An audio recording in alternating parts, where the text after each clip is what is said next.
In today's video, I am going to teach you how to add external users in Zoho projects.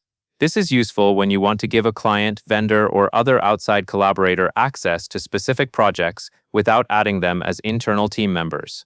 You will do all of this from the user management area in Zoho projects, and you will be able to control which projects they can see and what they are allowed to do. To begin, look at the top navigation bar and click Settings, which is the gear icon. This is where Zoho Projects keeps the administrative options for your portal, including project setup and user access. Once you are in Settings, find and select Manage Users. In that section, choose Client Users. Client users are the external users you invite to collaborate, and this area is dedicated to creating and managing their access. Next, go to the top right and click Add Client User. This opens the form where you will define who you are inviting and what they can access. Now you will choose the client company. If the company already exists in your list, simply select its name. If it does not exist yet, create a new client company first, then select it.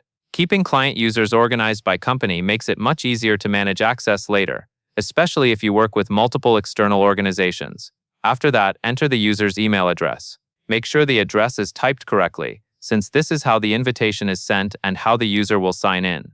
Then select the project or projects you want this client user to access. Take a moment here to choose only what is necessary.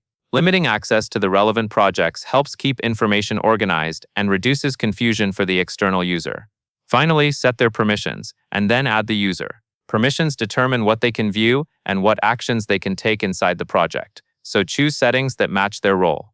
Once you confirm and add them, the client user will be created and invited with access to the projects and permission level you selected. And that is all there is to it.